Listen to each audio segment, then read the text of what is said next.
Mes chers frères et sœurs, paix et bien dans le nom de notre Seigneur Jésus-Christ, une seule chose je nous propose aujourd'hui pour notre méditation.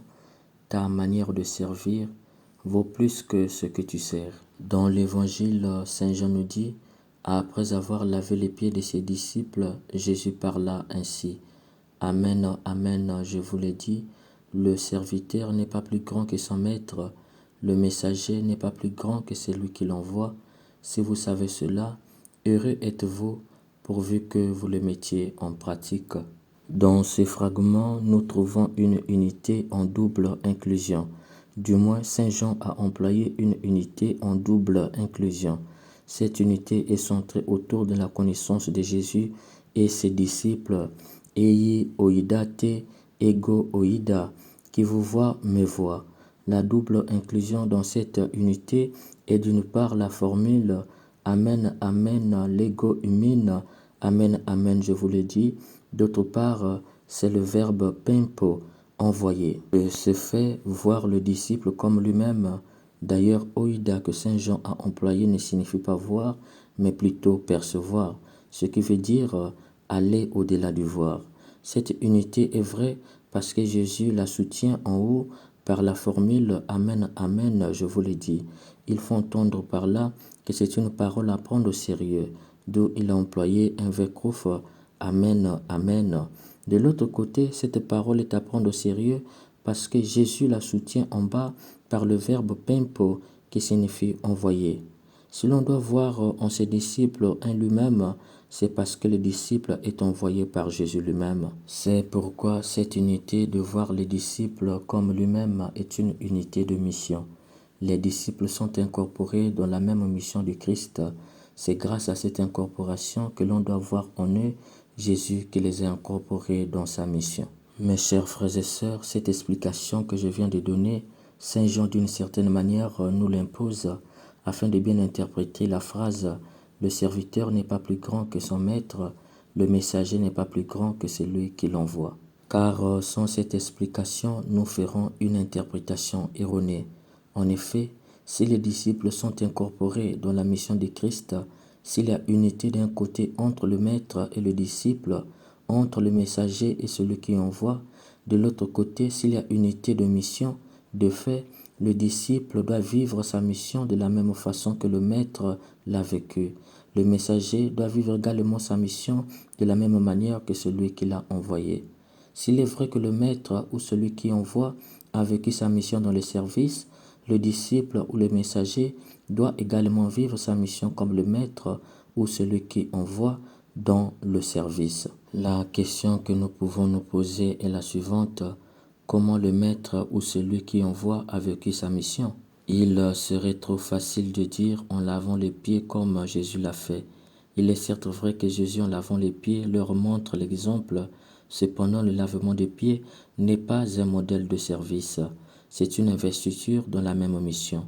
La façon que Jésus leur montre le service qu'ils doivent vivre est dans la phrase « Le serviteur n'est pas plus grand que son maître, le messager n'est pas plus grand que celui qui l'envoie. » Mes chers frères et sœurs, cette phrase de Jésus est une affirmation curieuse. Si Jésus était là, je lui aurais demandé « Es-tu sérieux quand tu dis une telle phrase ?» Pourquoi? Mais parce que sa déclaration est péremptoire, au mieux banale, voire même sans intérêt.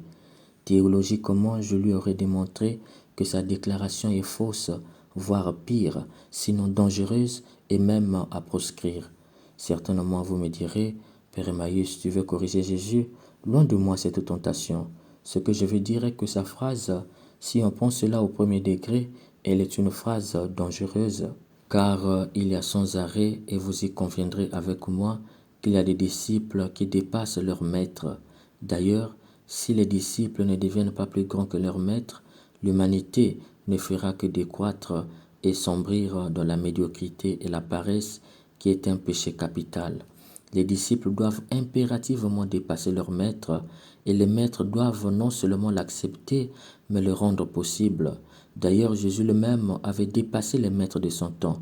C'est pourquoi sa phrase n'est pas à prendre au premier degré, d'où j'ai dit, je lui aurais démontré que sa phrase est dangereuse. Une autre preuve qui prouve que sa phrase est dangereuse et que c'est une phrase qui nous pousse à croire que Jésus parle de lui-même comme l'envoyé du Père. C'est ici même que sa phrase est théologiquement dangereuse. Pourquoi? Mais parce que lui-même Jésus est l'envoyé du Père. Par conséquent, il est le serviteur par excellence. Plusieurs fois, il a dit « Mon Père qui m'a envoyé », ce qui revient à dire que lui-même est l'envoyé du Père. Si le serviteur n'est pas plus grand que son maître, si le messager n'est pas plus grand que celui qui l'envoie, alors lui-même Jésus est moindre que Dieu. Toute la théologie de la Trinité tombe. On rentre dans une logique du Père qui envoie est plus grand que Jésus, Jésus qui envoie les apôtres est plus grand qu'eux, les apôtres qui envoient les disciples sont plus grands qu'eux, et ainsi de suite. Nous autres, nous serons encore des plus petits que tous. Du coup, toute la théologie de l'unité du Père et du Fils, de l'unité de mission entre lui et les apôtres, tombe de facto. Par conséquent, on doit fermer l'Église, car cela ne servira plus à rien. Toute la théologie est à terre. Mes chers frères et sœurs, nous voyons clairement que cette déclaration de Jésus, le serviteur n'est pas plus grand que son maître, le messager n'est pas plus grand que celui qui l'envoie, est extrêmement dangereuse si nous la prenions au premier degré. Il nous faut descendre au second degré. Qu'est-ce que Jésus voulait dire concrètement? En déclarant que le serviteur n'est pas plus grand que le maître, le messager n'est pas plus grand que celui qui l'envoie, Jésus met l'accent sur la qualité du service. Lui-même est venu pour servir et non pour être servi. Si lui qui est grand a été serviteur, les disciples qui deviennent par l'incorporation à sa mission grands comme lui doivent impérativement servir et non se faire servir. Peut-on dire réellement que les disciples n'étaient pas des serviteurs? Non, ils étaient des serviteurs. En fait, ce que Jésus les enseigne ici est qu'ils doivent continuer à servir, mais pas de n'importe quelle manière. Lui, le Christ Jésus, n'a pas tiré orgueil de son service. Il ne s'était jamais considéré supérieur à celui ou celle qui le servait. La tentation dans le service est d'en tirer orgueil, de se sentir supérieur à celui qu'on sert, de servir les autres avec condescendance en méprisant même celui ou celle qu'on sert. Allez dans certains bureaux, vous comprendrez ce que je suis en train de dire. C'est pourquoi, par la déclaration, le serviteur n'est pas plus grand que son maître, le messager n'est pas plus grand que celui qui l'envoie. Jésus rappelle aux siens que le propre du service divin n'est pas de se considérer plus grand que celui que l'on sert, ne pas se prendre pour le Dieu le Père en rendant service, ni moins pour le Messie des gens que l'on sert. Ainsi donc, les phrases du genre « c'est grâce à moi, heureusement que j'étais là pour t'aider, je suis leur bienfaiteur, c'est grâce à moi qu'il est devenu ce qu'il est », ces genres de phrases doivent être bannies lorsqu'on veut servir les autres d'une manière divine. Par contre, le service voulu par Jésus est le service qui sait reconnaître la grandeur de celui que l'on sert, lui faire prendre conscience de sa grandeur en lui redonnant confiance en lui-même, en le posant comme sujet. Pour y arriver, il faut que le serviteur considère que celui qu'il sert a une personnalité, que c'est un être qui a des richesses propres et qui peut apporter quelque chose. Voilà le service dont Jésus a fait montre et auquel il invite ses disciples à pratiquer. Lorsqu'il dit « le serviteur n'est pas plus grand que son maître », c'est parce que celui qu'on sert n'est pas un réceptacle à bonnes œuvres. Il doit devenir acteur de bonnes œuvres à son tour. C'est un service qui élève. C'est ainsi que Jésus conclut en proclamant une béatitude. « Heureux êtes-vous si vous le savez et le mettez en pratique. » Pourquoi? C'est parce que qui élève est déclaré plus grand dans le royaume des cieux à l'image de Jean-Baptiste. Cher bien-aimé, ta qualité de servir vaut plus que ce que tu sers. Tu t'es dit serviteur, est-ce que ton service élève les autres ou les diminue? Est-ce que ton service les rend responsables? Est-ce que tu sers en respectant la dignité de celui ou celle que tu sers? N'oublie jamais, la façon de servir vaut mieux que ce qu'on sert. Un vrai service doit avoir comme première qualité la sincérité. Ton service, cher bien-aimé, doit être d'abord sincère. Saint Paul disait aux Corinthiens au chapitre 6, le verset 6, « Caritate non ficta », une charité qui n'est pas feinte. Il faut entendre par un service sincère, un service rempli de charité, un service qui n'est pas commandé par autre chose que par la charité. Ne rien faire pour plaire aux hommes, mais faire par excès de charité. À qui le service est sincère, on n'entend jamais de plaintes. Il n'abandonne jamais le service parce qu'il y a les calomnies. Il le fait parce que son service est sincère. Un vrai service doit avoir comme deuxième qualité la réalité. Ton service doit être réel. Il faut entendre par service réel un service où l'on joint ce qu'on dit avec ce qu'on fait.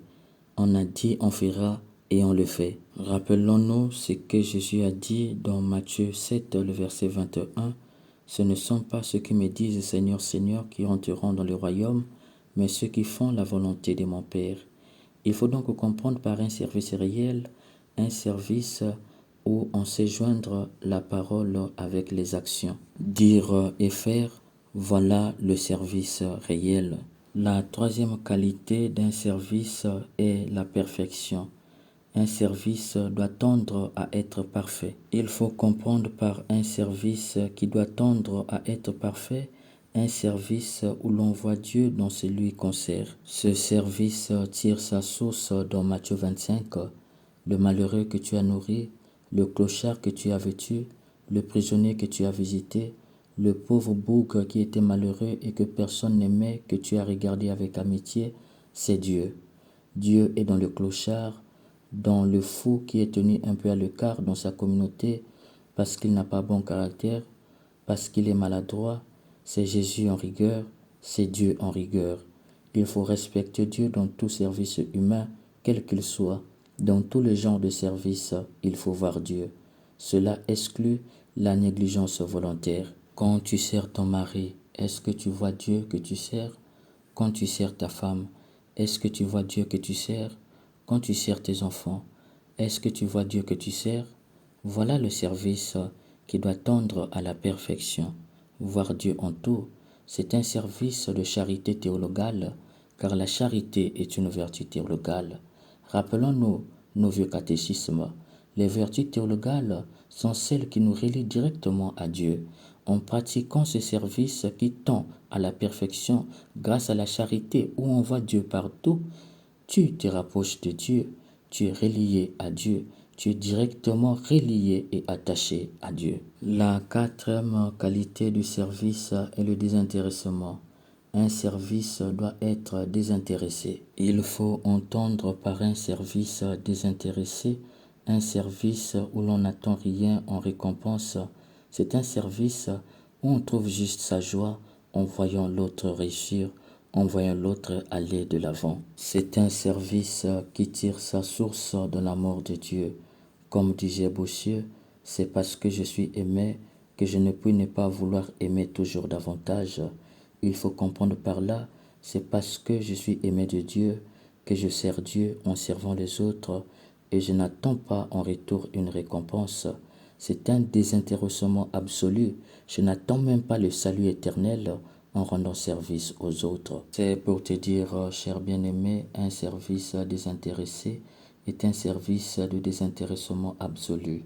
On n'attend ni de Dieu ni des hommes une récompense. On sert de façon désintéressée. Les phrases du genre « la récompense sera grande au ciel »,« je le fais pour mon salut » n'existent plus dans la bouche de qui a compris que le service voulu par le Christ a comme quatrième qualité le désintéressement absolu.